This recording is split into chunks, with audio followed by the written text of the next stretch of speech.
welcome to the press conference of Ben Shelton. First of all, congrats, Ben.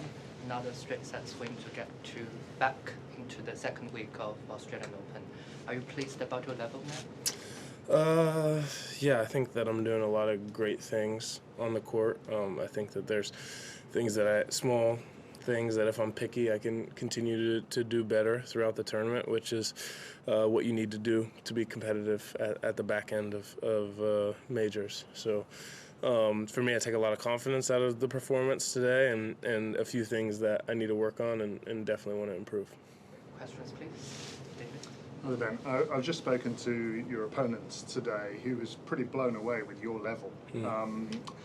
You've had good results at a lot of good Grand Slams. If you compare your form right now through 3 rounds to some of those others, how does it compare? Do you feel this is maybe the best you've played so far? No. I think that, the best that I've played at a slam was up until I got injured at the U.S. Open last summer. I think that this is probably second, but to be in the form that I'm in as early as it is in the year is really encouraging. I think that there's a lot of things that I am doing really well, improvements that I made, and maybe small pieces that I'm doing better than I was doing last summer.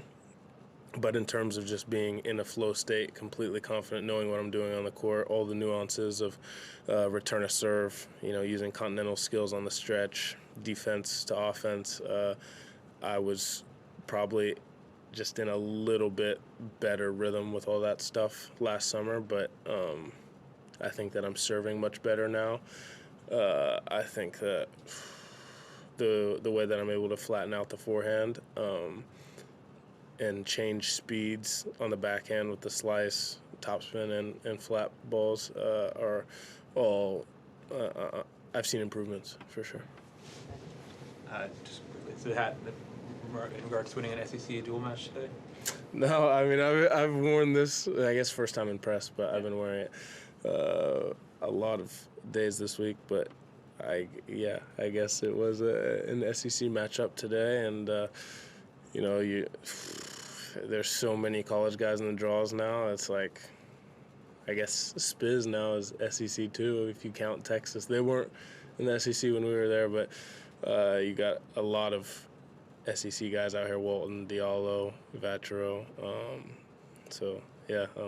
Probably many more dual matches to be played in my career. My main question actually was about, I was working on a story last night about Stan Wawrinka having a much better winning percentage in best of 5 than best of 3, and I was pulling numbers for other guys, and your numbers are much bigger in this. You have like a huge delta win percentage. I think you're like 18% percentage points higher winning percentage in best of 5 than best of 3. So I'm curious if you knew about that and what you sort of chalk it up to, and if it's about being really great at best of 5, things you need to work on for best of 3. I mean, it's a big gap for you. It's way off the chart of anybody else. Yeah, I think I play my best tennis at these big tournaments. I think that the format and then also the atmosphere factor into that. For me, playing 5 sets, you have so much time. You can be free at times. You can swing free. It's just like it feels like you have an enormous amount of time to figure things out there on the court. There's no rush. So me personally, I like that feeling. Like you said, I think there's a lot to work on, especially taking it to best of 3 matches, and that's just the next progression and evolution for me. But I think also at the same time you have great examples of guys in the game right now who are maybe a year older than me or a year younger than me, with Alcaraz and Sinner, but who were both kind of out on tour while I was still in college, and they started around 2021. But if you look at their win percentages at slams, I saw something about Alcaraz yesterday that he won like 87 out of his first 100 matches at slams. I think is a ridiculous stat, a record, or tied a record. So I think you have some good guys to chase after in that regard, and obviously big time players, you're going to see a lot of stats like that.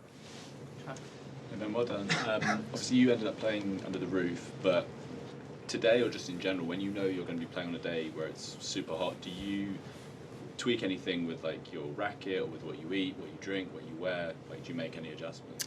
Yeah, I mean, I think that you definitely want to be light with what you eat and drink a lot, and that's kind of what I did last night. Anticipating, possibly playing outside in 100-degree heat.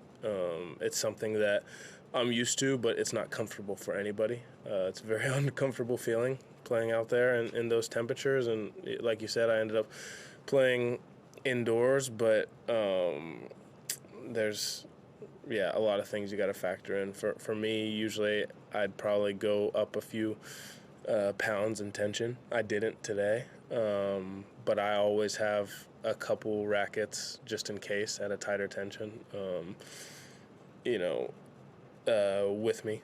So I think that you got to be, on a day like today, you got to be prepared for everything, because you're either playing in 70-degree room temperature, perfect serving conditions, or you're trying to stay out of the sun and stay alive out there. Does it play on your mind?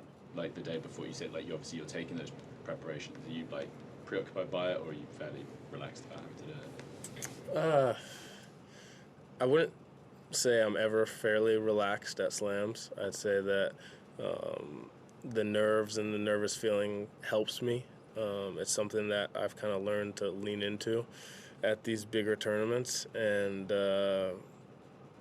for me, I trust myself, I trust my preparation, and I know that whether we think we're going to be outdoors or we go indoors, I'm playing a guy who serves great, but my serve's not too bad either. If we do play outside, I got to deal with the heat for 5 sets, but I've played a lot more extended slam matches than a lot of guys on tour. I mean, I know that I'm still young, but I have a lot of experience at the slams. Maybe that's a lie if you look at the tour average. I don't know, but that's how I feel, or that's what I trick myself into, and that kind of gives me confidence. Ben, you seem like you're in a pretty good groove here so far, and we're coming, off the off season. I'm just wondering, in a time when you can prepare yourself physically and strength and conditioning and tweaking on some skills, do you dedicate any of that to mental preparations, to mental skill, to mental training? Yeah, I think that the way that I've practiced every day is mental training in itself. Dealing with pressure in practice, whether it's playing a practice set against someone I don't want to lose to, or my coach putting on a little bit extra pressure that day, or dealing with stuff physically and a lot more soreness because I'm on the court 2 times and in the gym as well each day. So I think that there's a lot of mental work that isn't exactly mental work. You wouldn't classify it as, I'm going to go out and work on my mental today. But I think that the better and better you get at handling those type of things in a training session, and the more that you can stay calm and the longer that you can stay out there on the court, and the more you can ante up and come back in the afternoon after a long morning session and give 100%, I think just helps when you stack it up in the grand scheme of things. Oh, it's been a couple minutes. Okay. Any more? Thoughts on next possible match that they haven't played yet?